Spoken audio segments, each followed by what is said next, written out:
Good afternoon, everyone, and welcome to the webinar, Designing Additional Space for Special Needs. Joining me today are four speakers, Mark Brown, TG Escapes Eco Buildings to Inspire, Kieran Hingarani, CEO of Swaycliffe Park School, Matthew Ellis, National Facilities Manager, Acorn Care and Education, and finally, Jane Wilson, CEO of Petty Pool. Matthew, Kieran and Jane will be joining me for facilitated Q&A after Mark's presentation. Mark, over to you. Thank you, James, and good afternoon, everyone. Apologies for my green hue. I don't know what's happened there, but we're talking about green products, so perhaps it's appropriate. Before we get on to the Q&A, as James mentioned with Kieran, Jane and Matt, I'm just going to run through a little bit of background to TG Escape's approach to buildings and specifically the relevance in special needs settings. So TG Escapes, we produce timber frame buildings throughout education for lots of different purposes. And what we believe and what our customers like is that natural building design like ours not only saves money, but can improve educational outcomes and well-being. And that's for a number of reasons. Firstly, biophilic design principles are proven to improve educational outcomes and also improve the well-being for staff and children. We find that timber and low stimulus with outdoor access suits children with special needs. Our customers like the fact that sustainable materials and the modular offsite manufacture process saves money and energy in construction, and energy savings through zero operational carbon buildings can be reinvested back into education. So first of all, just to talk a little bit about biophilic design principles. As I say, there's plenty of evidence to prove that these principles can improve educational outcomes and enhance the well-being for not just students, but staff as well. And it's because we all know a well-designed space really helps us feel great. We know this in our homes and in our workspaces. The space you're in really affects how you feel and how you perform. So eco buildings that blend in with their surroundings, following the principles of biophilic design, which is incorporating natural elements, providing easy access to the outdoors, using materials and textures that reflect those in nature, maximizing the penetration exposure to natural light, providing a healthy level of air quality and views of the natural world outside, all help to produce a space which is conducive to learning and development. It's good for staff and student well-being, and it also helps encourage outdoor learning and environmental citizenship. And I'm going to, throughout this brief presentation, talk about some examples of research we do with our customers of these buildings in use and the impact it can have on these areas. So first off, just looking at how connecting with nature really can improve educational outcomes. So there's various research projects been done into this, and this is one amongst a large group of students that showed that just having larger windows can improve progress in maths and reading quite significantly. Another piece of research shows that higher natural views can improve test scores, higher graduation rates, and more people planning to attend college and fewer reports of criminal behaviour. And this is research from our customer feedback program. So this is not actually a special needs site. This is an early years setting in the south of England. And what the feedback here is that both children and staff love learning and working in the building due to the amount of natural light and space. Free flow access to the covered deck is a huge advantage so that outdoor learning can take place in all weathers. This is another building that's been up now for about 10 years, I think, in the south of England again. Giving the children a new setting to learn in has had a big impact on their motivation. Working amongst natural surroundings has enhanced the imagination and creativity. Talking to the pupils about the eco-friendly features has been a great way to teach them about sustainability and the environment. The environment seems settled and calm. Children able to focus on learning, very positive impact on staff well-being. But specifically, we're here to talk about these buildings within special needs settings. And we find that these self-contained timber buildings make really special spaces for special needs for a number of reasons. They provide privacy, security, and peaceful surroundings. So the bespoke design means that layouts can be tailored with small breakout rooms, treatment rooms, sensory rooms. You can have adaptable partitions. You can control the access, so you can make each of these buildings secure. You can control where students go in and out of the building. You can provide easy access to the outdoors with decking and covered walkways. And the canopies and decking are great places to actually extend the learning space specifically for outdoor learning. This is a research study called School Without Stress. And the aim of this study was to demonstrate the advantages of using timber within a classroom and its long-term benefits to students who study within them. And one of the findings, one of the measures they used was they looked at the heartbeats of students throughout the course of a day, and then specifically measured the heartbeats within the school day. And they compared a standard classroom to a timber classroom.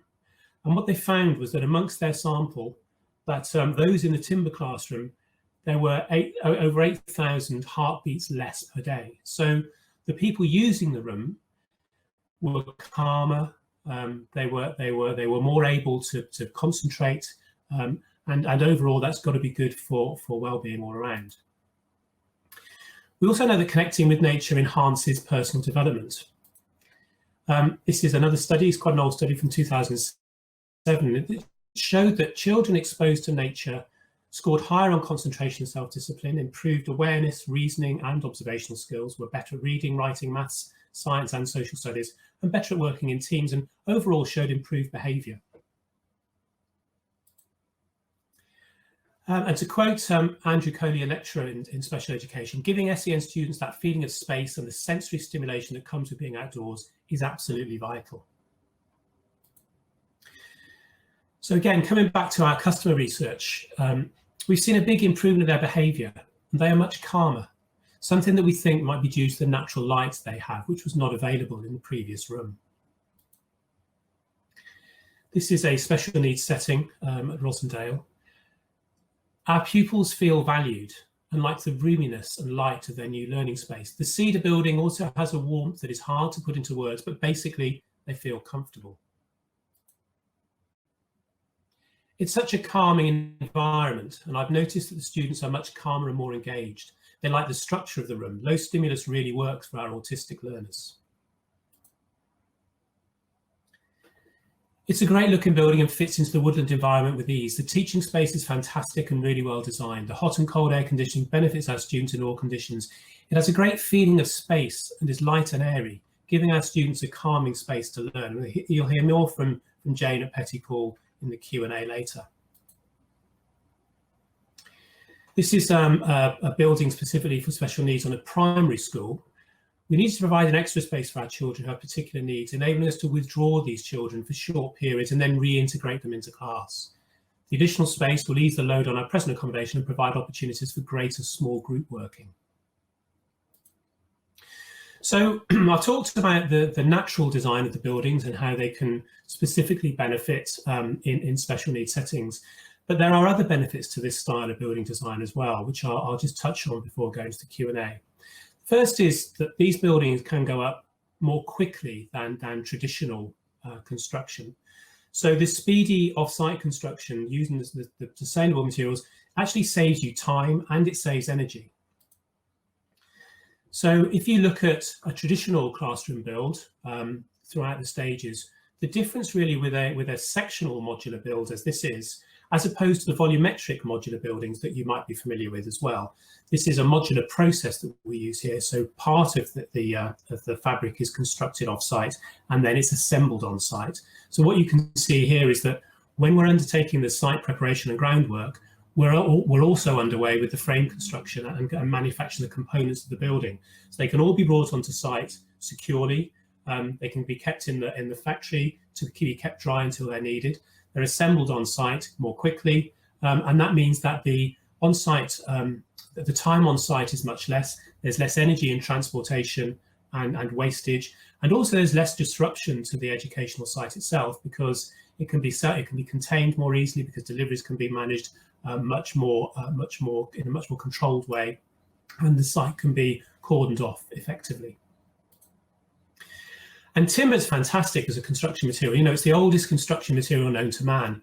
And when you look at the amount of CO2 produced for alternative construction materials like steel and concrete, timber really performs well. And in fact, timber actually has a net negative CO2 output versus steel and concrete by quite a significant margin.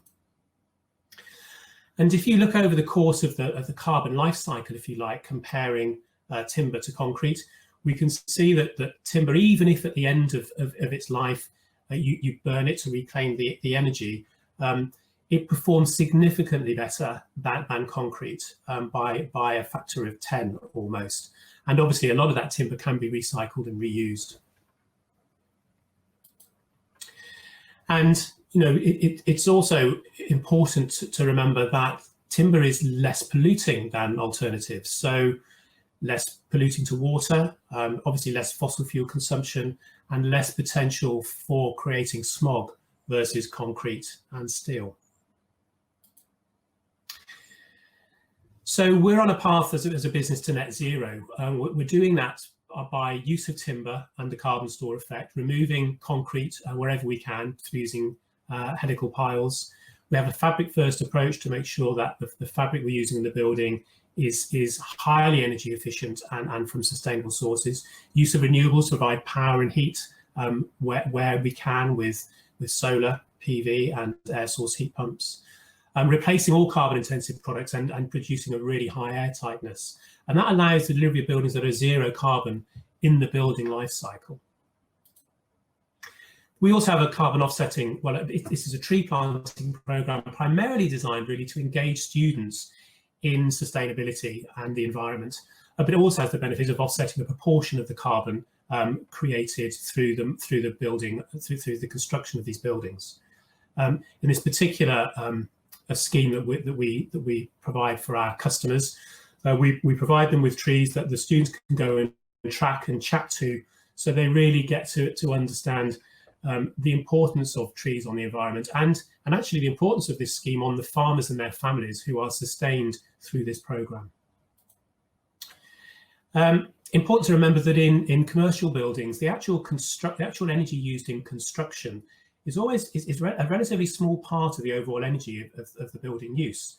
So the amount used in lighting and hot water and cooling and heating is the more significant part over the life cycle of the building. So it really is important to think about building in energy efficient measures when designing buildings for the long term.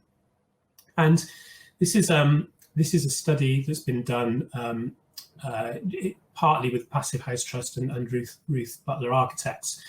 And what this has shown is that if you invest a relatively small amount additional in energy saving features in a building during its construction, the saving and operation can be significant. So when thinking about buildings, we should have a responsibility for the lives of the generations to come. We should think about the long-term energy use and not just the energy use in its construction. So again, coming back to our customer research, you're in effect getting a permanent building for half the cost of bricks and mortar. That, coupled with the fact that the building would blend into the natural surroundings at the rear of the school and that it was an out-of-the-box solution, made the decision an easy one.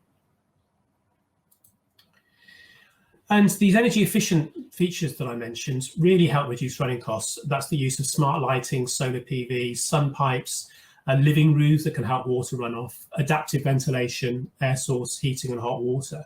And that ultimately allows you to design a building, the delivery buildings that are zero carbon in operation. So really getting down to the minimum cost of energy that you can have in a building. And that's important for the school because it saves energy costs, but it also has some implications for students as well. So both children and staff have really enjoyed working in this lovely new classroom with easy access to the outdoors for play. A welcome bonus is that we have saved significantly on energy costs. So customers see the big difference in energy savings on buildings like these. The clever features of the building have greatly reduced our energy bills and are easy to take care of. We're able to use elements of eco-friendly design to teach our children about environmental citizenship. And I think we have a responsibility for future generations to educate them in this area, and these buildings can help. And just to finish off before we hand over to the Q&A, just something to bear in mind is there are some additional financial benefits of a self-contained eco building like this. A separate building standing alone provides a number of advantages. It provides a bit more flexibility. So where you have certain activities, you could use just that building and not your main building. You can adapt the building with adaptable partitions inside. It allows out-of-hours access, so you don't have to heat the main building or light it. You can still have groups meeting after hours. It has separate heating and security, so again, that gives you a degree more control.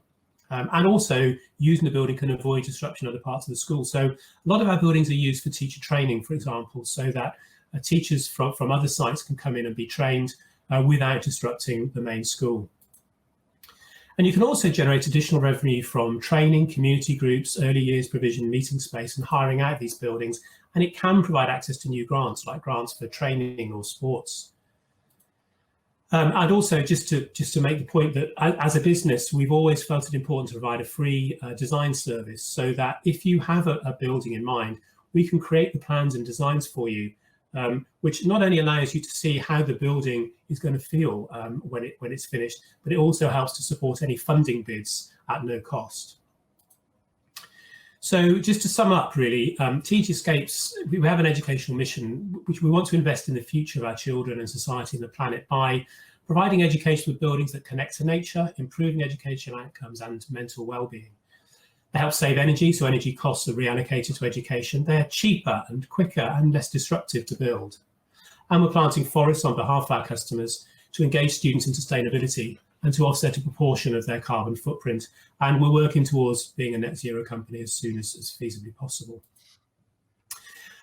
Just to say, there are a couple of videos on the Festival of Learning Spaces on demand area on the website that you might be interested in looking at, specifically around special needs. So there's one from Swaycliffe Park.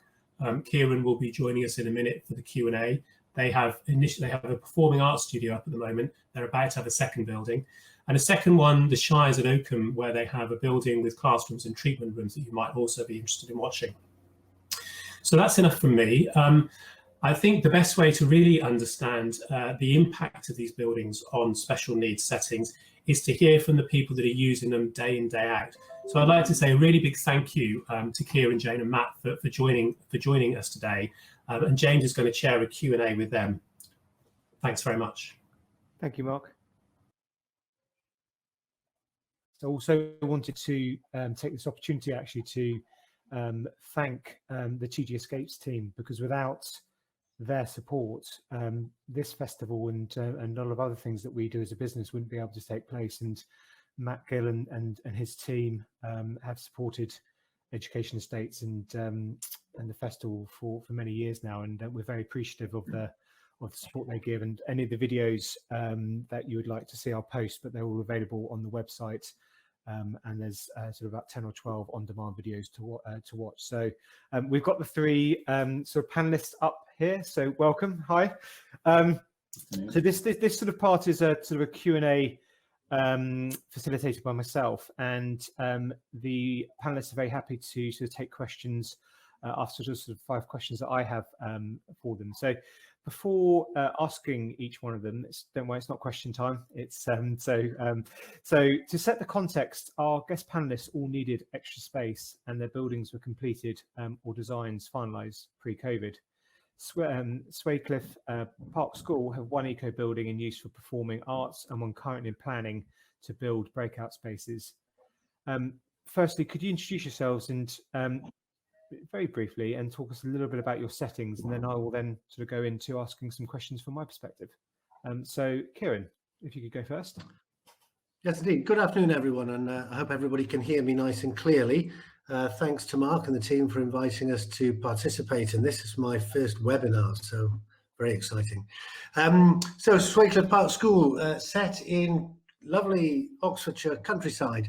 We're a residential and day school for boys with autism, secondary age boys, working with 20 different local authorities. We're a non-maintained charitable trust, and we provide a full curriculum for high-functioning boys with autism. Jane, over to you. Hi, I'm Jane. I work at Pettypool. So we are in 40 acres of woodland in Cheshire, and we work with 115 young people with learning disabilities. So further education, usually between 16 and 20. Excellent. And Matthew? Hi everyone. Yes, I work for a company called Acorn Care and Education, part of the Outcomes First group. We are one of the largest providers of childcare services in the UK. Part of the setup we have is with regard to education, and we have approximately 40 school sites across the country, ranging from sort of 30 children up to 110 across all ranges, autism, SEMH, etc., etc. So we have, say, 40 sites, and we've installed these additional buildings in a couple of these just to expand our needs, which I'll presumably come on to later. Okay, thank you for that. So the first question is, why did you need extra space at your setting? Kieran, would you like to go first? Yes, thanks very much. I think there's two things to say on that. One is that as an organisation, we're growing, so our student numbers are increasing. Student numbers increasing means staff numbers increasing, means associated family numbers increase, so that there is a capacity issue on the site. But I think the second thing is, I think what we learned from having the first building that you referred to earlier, James, is that actually it's the type of space that you have. And I think we've learned a lot about the versatility of the first building that we put up. And if it weren't, if we didn't have the need for additional buildings from a capacity point of view, we may well have wanted them from a way of providing more variety of buildings and different settings for the work that we do.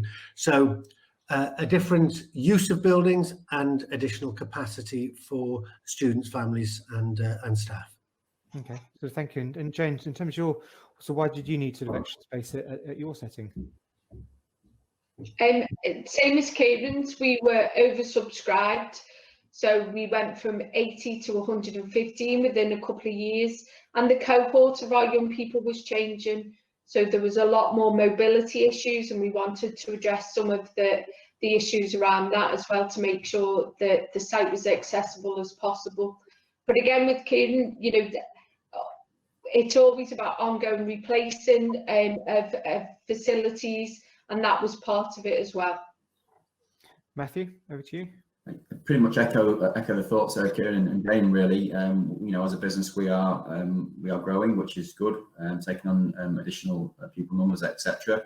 But I think that the type of cohort, the changing needs of the young people in our care has meant that we have to adapt our provision in our settings, and sometimes the existing space that we have just doesn't cater for that. So hence the need for potentially additional buildings on our sites. So similar theme, really, I would say.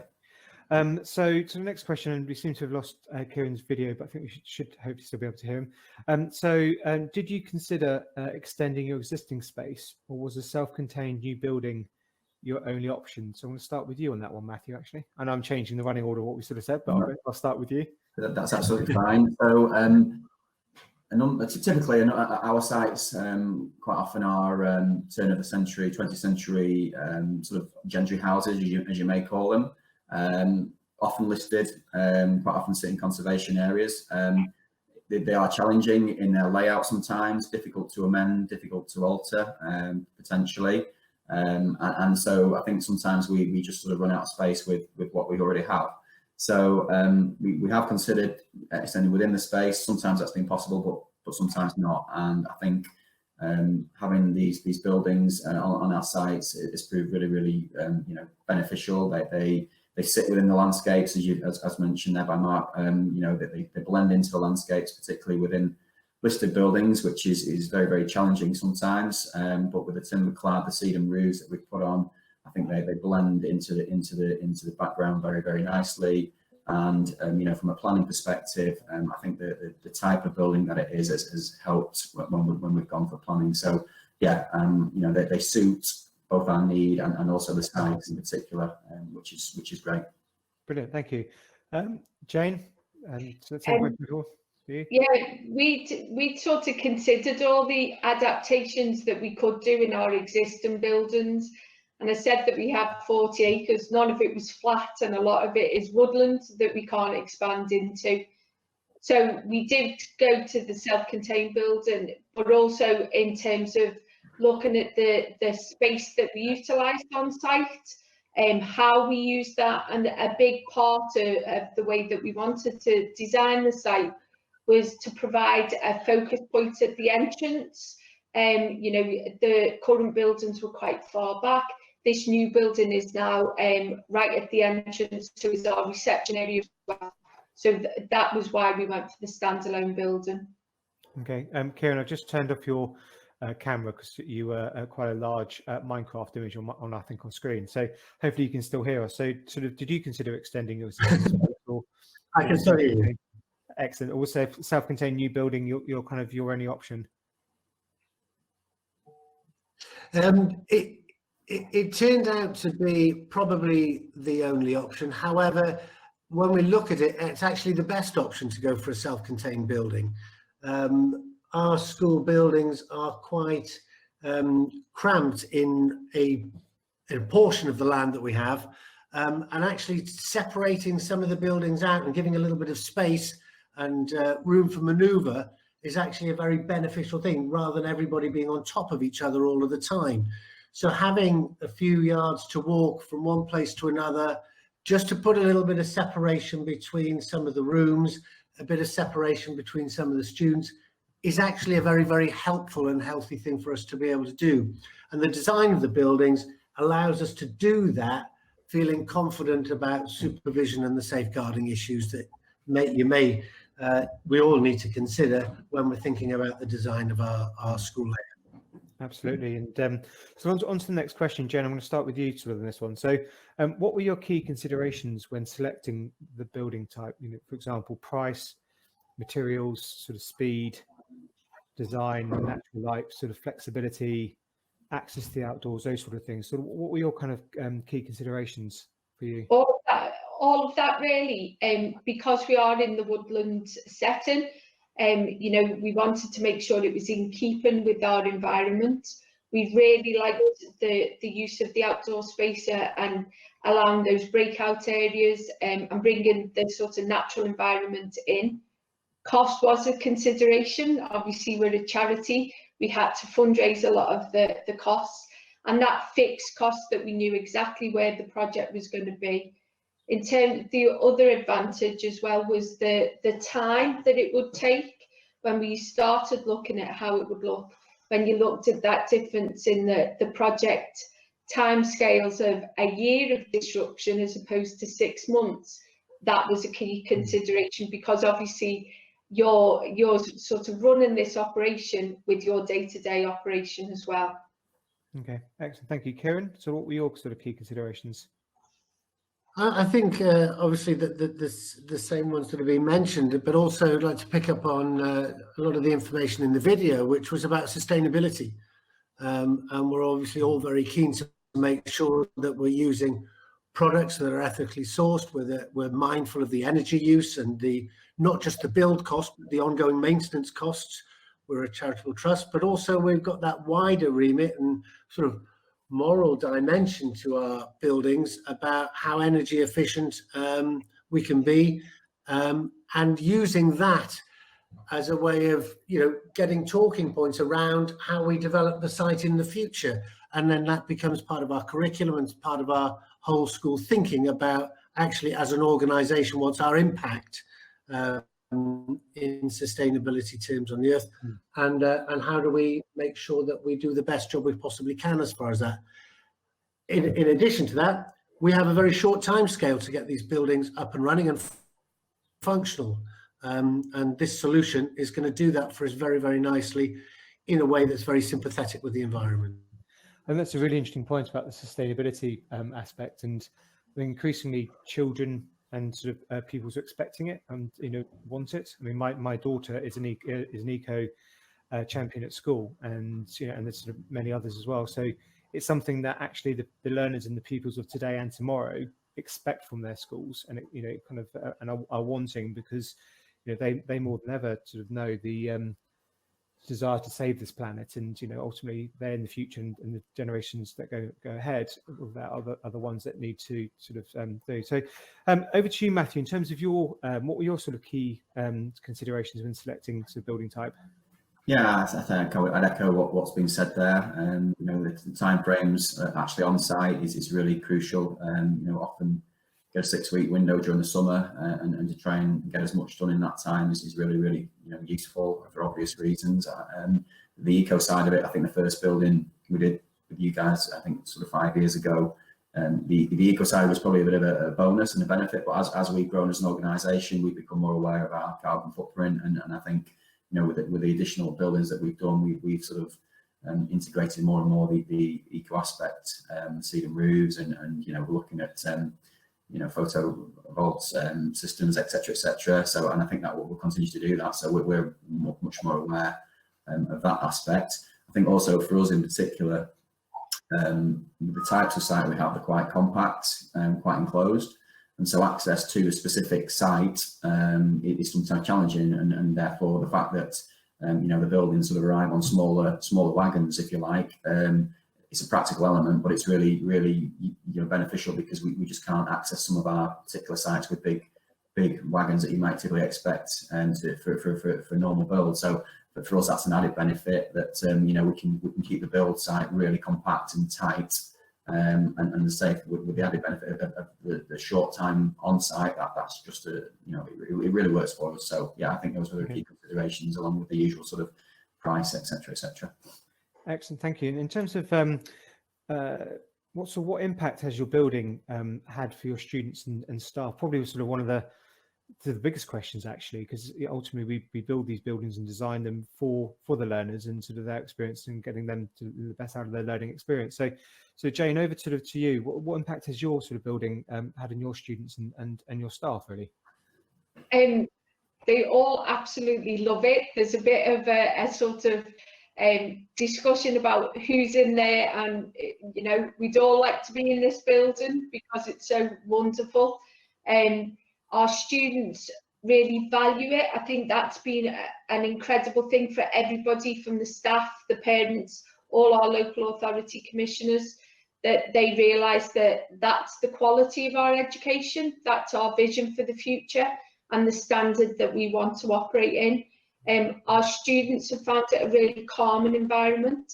You know, Kieran said about away from the main sort of campus, that has given some of our more anxious students that ability to sort of stay calm, have that space outside as well.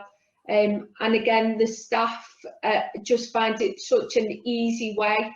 You know, when you think you've got 10 people in a class, that is a good size. It allows that smaller groups to individualise the work that they're doing. And the breakout areas, should anybody need that extra time just to sort of gather themselves, to control their emotions, has been incredible as well. So huge benefits. Okay. Kieran, so what impact has your building had on your students and staff?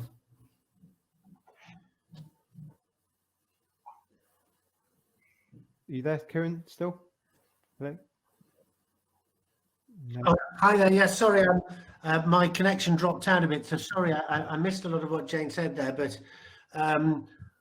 so at risk of repeating, I mean, obviously, again, a very popular place to be, very versatile, so that we've been able to do some activities that we just didn't have a space to do before. Some quite creative things. We've had karaoke events there, we've had bands playing in there, we've had guest speakers coming in there. But I think it's also been a brilliant space to be able to have talks and discussions with families and professional events where we invite staff from other schools to share their best practice and to look at professional development. So a wide range of bonuses, some of which we hadn't anticipated when we put the building up. So I think the driving force is actually, yes, it's a lovely room to be in. It's a very versatile room. And actually it can turn its hand to lots of things, from creative things, which is what it was designed for, to quite professionally minded things, or even examinations. Probably not everybody's favorite, but a necessary part of education. Matthew, sort of over to you. So yeah, so I'm not the end user, so I'm not really involved in the design and build process. But I think the feedback that I've had from teaching staff, head teachers, and the like is all positive. You know, it echoes what's already been said. I think local authorities love the buildings, parents love the buildings. You know, the access to the outside space. We've built a couple where we've created play space outside, directly outside, so that's real benefits. And again, that echoes what's been said in the presentation by Mark. So yeah, feedback to me from the buildings that we've done is all really positive, just around the things that have already been talked about, to be fair. Okay. And sort of what advice would you give any sort of provider or special needs education looking for additional sort of space? Kieran, I'm going to ask you first that question actually. So what advice would you give any provider or special educational needs sort of setting? Are you there? No. Matthew, I'll go to you and May. Sorry, was that to anybody who's interested? Yeah, so what advice would you give any provider looking for additional space? No, we've so Matthew, I'll ask you that question, if that's okay. I think really it's about the design, isn't it? Really, you know, essentially you've got a blank canvas to work to, and working with my situation anyway, working with the site team, the school team, just to understand their needs, what the children's needs are, and just making sure that the design is done as accurately as possible from the start. You know, if you can build something that works from day one, then that's absolutely fantastic. So I think for me the key element is getting the design right from the start. That's what I would say. Absolutely. And Jane, sort of what advice would you give any provider? Yeah, exactly that. Sort of spend as much time as you can on sort of looking at what's needed, involve the young people, involve the tutors, because they're ultimately the people who are going to be using that space. But also then the expertise that the likes of TG Escapes have got to say this is what's happening. What was really useful as well was we went to see some of the buildings, so could incorporate, you know, from people who've been through that process to say this is what we found really useful. I think that enabled us to do a lot more of the open spaces, the sort of outside areas. We recognised that was important. So learn from others as well. Very good point actually, and it's great that you've got the opportunity to do that, and that helps shape kind of your sort of your buildings and what you delivered with the team. Kieran, are you still there? Can you hear us still? No. Yes, I'm still here. Oh, yeah. So, yes, we can hear you. So what advice would you give at sort of any provider? Sort of. Yes, I'm still here. Yes, I think we learned was actually expertise within TG Escapes and being with it. It's quite important about seeking advice from other schools, but also from the team who are design experts. Excellent. Well, I've sort of exhausted my sort of questions, so I'm happy to take sort of any questions from the audience now, which I can put to the panel. Has any of the sort of audience got any sort of questions that you'd like to ask either to Jane, Matthew, or Kieran at this point? Don't be shy.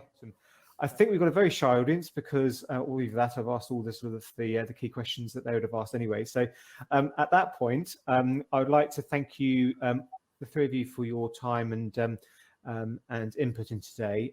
Also like to thank Mark and the TG Escapes team for sort of a very interesting, engaging sort of webinar. So thank you very much. Keep safe and well, everyone. And that brings this webinar to a close. Thank you. Thanks all. Take care.